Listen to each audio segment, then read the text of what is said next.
तो आइए देखते हैं क्लास 12 बायोलॉजी का एक मोस्ट इंपॉर्टेंट वीवीआई क्वेश्चन जो कि आपके बोर्ड परीक्षा में आ सकता है। हमारा जो क्वेश्चन होने वाला है वो आपका होने वाला है आवर्तबीजी पादपों में गुरु बीजाणु जनन प्रक्रिया का वर्णन कीजिए। ये जो आपका क्वेश्चन होता है ये आपका वेरी वेरी इंपॉर्टेंट क्वेश्चन होता है, ठीक है। इसको आपको अच्छे तरीके से तैयार करना। अब जितने भी प्रश्न मैं आपको यहाँ पर बता रहा हूँ सभी आपके वेरी वेरी इंपॉर्टेंट क्वेश्चन होते हैं। यदि आप लोगों ने अभी तक कुछ भी नहीं पढ़ा है तो आप लोग इन सारे प्रश्नों को तैयार करो, अभी भी आपके पास समय है। और जितने भी प्रश्न मैं आपको यहाँ पर बता रहा हूँ सभी को यदि आप लोगों ने अच्छे तरीके से तैयार कर लिया तो आप लोग बहुत ही अच्छा स्कोर करोगे। उम्मीद कीजिए या कह सकते हैं ट्रस्ट रखिए आप लोग हमारे ऊपर। हम आपको सारे क्वेश्चन करवाएंगे जो कि आपके बोर्ड एग्जाम के लिए बहुत ही महत्वपूर्ण होंगे। सारे प्रश्न आपको यहाँ पर देखने को मिलेंगे। तो ये चीज़ आपको यहाँ पर समझ में आ गई होगी। अब हम लोग इसका आंसर देखते हैं। तो ये बहुत ही महत्वपूर्ण होता है। ये जो क्वेश्चन होता है आपका जो चैप्टर हो जाता है पुष्पी पौधों में लैंगिक जनन, उस चैप्टर का ये क्वेश्चन होता है। और उस चैप्टर में आपके दो महत्वपूर्ण क्वेश्चन होते हैं। एक आपका होता है आवर्तविधि पादपों में लघु बीजाणु जनन और एक आपका होता है गुरु बीजाणु जनन। तो ये दोनों महत्वपूर्ण प्रश्न मैं आपको बताऊंगा। पहला प्रश्न जो था लघु बीजाणु जनन वाला वो हम लोग पहले वीडियो में कर चुके हैं। और आज का जो आपका दूसरा प्रश्न होने वाला है आपका होने वाला गुरु बीजाणु जनन। तो ये दोनों प्रश्न महत्वपूर्ण होते हैं बहुत ही ज्यादा। तो दोनों को हम लोग अच्छे तरीके से करेंगे। अब इसका आंसर मैं आपको बताऊंगा किस प्रकार से आपको थ्योरी में करना है इसका आंसर। उसके साथ साथ चित्र भी मैं आपको बताऊंगा। इस प्रकार से आपको चित्र भी क्वेश्चन में बनाना है ताकि आपको पूरे पूरे मार्क्स मिले। यदि आप लोगों ने चित्र वगैरह सारी चीजों को अच्छे तरीके से बनाया तो आप लोगों को पूरे पूरे मार्क्स मिलेंगे, एक भी नंबर आपका कटने वाला नहीं है। तो इसीलिए आप लोग वीडियो को ध्यान से देखो। और साथ ही में यदि आपको हमारा वीडियो अच्छा लग रहा है, हमारा चैनल अच्छा लग रहा है, आपके काम का है, तो आप लोग वीडियो को लाइक कर दो, चैनल को सब्सक्राइब कर दो। इन्हीं सारी चीजों को करने में आपको कोई भी समस्या नहीं होनी चाहिए यदि आपको अच्छा लग रहा है तो। और अच्छा लगना ही चाहिए क्योंकि सारे प्रश्न तो मैं आपको बता रहा हूँ, उत्तर भी बता रहा हूँ, क्वेश्चन भी बता रहा हूँ, सब कुछ तो बता रहा हूँ। अब आपको और क्या चाहिए? अगर आपने इन सभी चीज़ों को अच्छे से तैयार कर लिया तो 70 में 70 नंबर पक्का करोगे। तो अब आपको इसमें चाहिए ही क्या? तो सारी चीज़ें तो मैं आपको यहाँ पर समझा ही रहा हूँ। तो चलिए अब हम लोग इसका उत्तर देखते हैं, ठीक है? क्या देखेंगे हम लोग? अब इसको हम लोग उत्तर देखेंगे। तो उत्तर में सबसे पहले आप लोग को क्या बताना है? सबसे पहले गुरु बीजाणु जनन की परिभाषा आपको बताना है। अब ये जो क्वेश्चन है गुरु बीजाणु जनन, ये बहुत ही महत्वपूर्ण होता है। ये आपका अति लघु उत्तरीय प्रश्न में भी पूछा जा सकता है कि गुरु बीजाणु जनन की परिभाषा बताओ। तो यहाँ से आप लोग बता सकते हो कि बीजांड तथा भ्रूणकोश की परिवर्धन की जो प्रक्रिया होती है उसको ही हम लोग गुरु बीजाणु जनन कहते हैं। बहुत ही सिंपल सी परिभाषा होती है, आप लोग आराम से याद कर सकते हो कि बीजांड तथा भ्रूणकोश के परिवर्धन की जो प्रक्रिया होती है उसको ही हम लोग गुरु बीजाणु जनन कहते हैं। और उसी प्रक्रिया को यानी कि बीजांड तथा भ्रूणकोश की परिवर्तन की प्रक्रिया को ही हम लोग नीचे पूरा समझने वाले हैं और उसका चित्र भी देखने वाले हैं, ठीक है। तो वही आपका गुरु बीजाणु जनन होता है। तो सबसे पहले आप लोगों ने क्या याद किया? आप लोगों ने याद किया गुरु बीजाणु जनन की परिभाषा। तो परिभाषा आप लोग याद कर लो जल्दी से, फिर हम लोग इसकी पूरी थ्योरी देखेंगे और साथ में चित्र देखेंगे कि किस प्रकार से आपको बताना है कि बीजांड तथा भ्रूणकोश का परिवर्धन किस प्रकार से होता है। और उस प्रक्रिया को हम लोग गुरु बीजाणु जनन कहते हैं।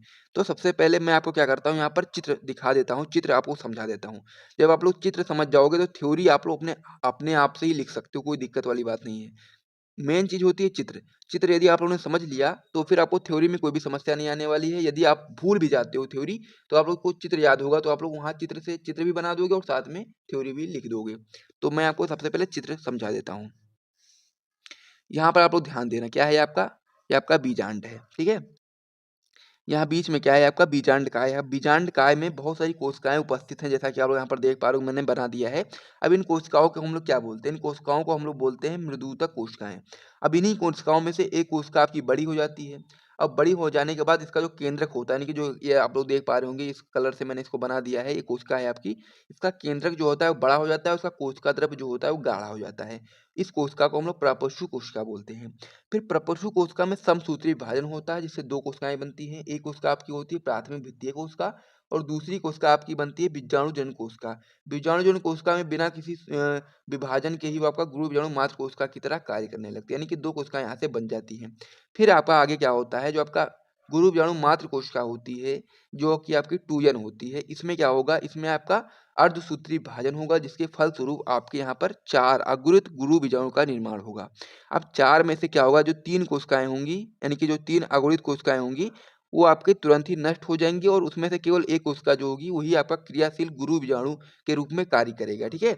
अब इसे ही हम लोग क्या बोलते हैं, क्रियाशील गुरु बीजाणु या फिर हम लोग मादा एवं उद्भिद बोल सकते हैं, क्योंकि आपका जो क्रियाशील गुरु बीजाणु बचता है, यही आगे चल के मादा एकोद्भिद के रूप में परिवर्तित हो जाता है। ठीक है, तो यही चित्र था और यही सारी चीजें थी, यही पूरा प्रोसेस था, किस प्रकार से गुरु विभाजन होता है, वो सारा प्रोसेस मैंने आपको यहाँ पर चित्र के माध्यम से समझा दिया है। अब इसकी थ्योरी किस प्रकार से आपको लिखना है वो मैं आपको यहाँ पर बता देता हूँ, ताकि आप लोगों को पूरी तरीके से ये समझ में आ जाए कि क्वेश्चन आखिर है क्या और उसमें क्या क्या चीजें आपको करनी है। अब इसका उत्तर में आप लोग सबसे पहले यहाँ पर मैंने आपको इसकी परिभाषा तो बता ही दी थी कि गुरु विभाजन की परिभाषा क्या होती है।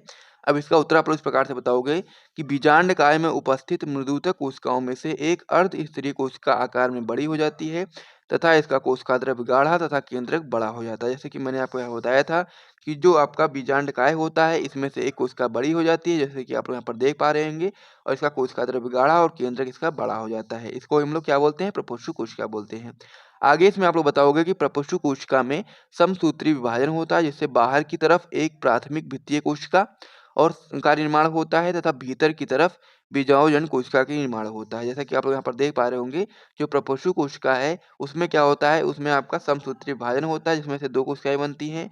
एक आपका बनता है प्राथमिक भित्तीय कोशिका और एक आपका होता है गुरु बीजाणु मात्र कोशिका, जो कि आपका पहले बीजाणुजन कोशिका होती है, लेकिन बीजाणुजन कोशिका में बिना किसी विभाजन के ही आपका गुरु बीजाणु मात्र कोशिका के रूप में कार्य करने लगता है। यही चीज यहाँ पर नीचे आप लोग देख पा रहे होंगे कि गुरु बीजाणु मात्र कोशिका बिना के बीजाणुजन कोशिका बिना विभाजन किए ही गुरु बीजाणु मात्र कोशिका की तरह कार्य करता है। आगे आप लोग इसमें बताओगे कि गुरु बीजाणु मात्र कोशिका में अर्धसूत्री विभाजन होता है, जिससे 4 अगुणित गुरु बीजाणु का निर्माण होता है। इनमें से 3 अगुणित गुरु बीजाणु जल्द ही नष्ट हो जाते हैं, यानी कि जो आपका ये जो कोशिका होती है गुरु बीजाणु मात्र कोशिका, यानी कि जो ये वाली कोशिका होती है, इसमें क्या होगा? अर्धसूत्री विभाजन होगा। इसके फलस्वरूप 4 अगुणित गुरु बीजाणु का निर्माण होगा, जिसमें से 3 आपके तुरंत ही नष्ट हो जाएंगे और केवल एक आपका बचेगा। तो वही चीज आप लोग यहाँ पर आगे बताओगे कि एक गुरु बीजाणु क्रियाशील होता है, क्रियाशील गुरु बीजाणु भ्रूणकोश या मादा एकोद्भिद में परिवर्तित होता है, यानी कि जो आपका एक गुरु बीजाणु बचता है, यही आपका गुरु बीजाणु जो आपका बचता है, ये आपका भ्रूणकोश या मादा एकोद्भिद में परिवर्तित होता है। तो ये सारी चीजें आप लोग समझ गए होंगे, और गुरु बीजाणु जन की जो प्रक्रिया थी वो मैंने आपको अच्छे तरीके से समझा ही दी है। अब इसमें कोई चीज बची नहीं है। तो ये जो क्वेश्चन था पूरी तरह से कंप्लीट हो गया है। इसे जब आप लोग अपनी कॉपी में लिखोगे, वैसे मैंने इसको बहुत ही शॉर्ट फॉर्म में लिखा है, बहुत ही अच्छे तरीके से अच्छी लैंग्वेज में लिखा है, ताकि आपको अच्छे तरीके से याद हो जाए। जब इसे आप लोग अपनी बोर्ड परीक्षा की कॉपी में लिखोगे तो ये कम से कम आपका 2.5 पेज में आएगा। ये क्वेश्चन जो है आपका, ये कम से कम आपका 2.5 पेज में आएगा, क्योंकि ये का जो चित्र है ये मैंने छोटे-छोटे बना दिए हैं। इसका चित्र आप लोग थोड़ा-सा बड़ा-बड़ा बनाना, ताकि आपका जो पेज है थोड़ा-सा ज़्यादा घेरे, ठीक है? क्योंकि आप लोग जब ज़्यादा दिखाओगे, क्योंकि क्वेश्चन तो आप लोग लिखोगे, आंसर भी लिखोगे, लेकिन जब आप ज़्यादा दिखाओगे ना तो फिर अच्छा लगता है देखने में भी, और साथ ही में नंबर भी आपको अच्छे मिलते हैं। तो ये जो आपका जो थ्योरी है आपका कम से कम 2 पेज में आएगी, और साथ ही में इसका जो ये चित्र है आपका 1 पेज में आपका ये चित्र आराम से आ जाएगा, क्योंकि उसकी कॉपी जो होती है वो इस तरीके से नहीं होती, वो आपकी इस तरीके से होती है, ठीक है? तो उसमें आप लोग आराम से इसको बनाओगे तो अच्छे तरीके से आपको नंबर मिलेंगे। कोई भी एक नंबर आपका इसमें कटने नहीं वाला, क्योंकि इसमें सारी चीज़ें तो मैंने आपको बता दी हैं। सिंपल सी चीज़ें, सारी चीज़ें मैंने आपको बता दी हैं। हर एक डायग्राम भी मैंने आपको अच्छी तरह से समझा दिया है। तो गुरु बीजाणु जनन की जो पूरी प्रक्रिया थी, सचित्र वर्णन मैंने आपको समझा दिया है।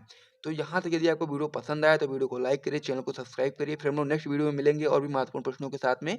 तब तक के लिए हम लोग वीडियो को समाप्त करते हैं, मिलते हैं नेक्स्ट वीडियो में। तब तक के लिए जय हिंद।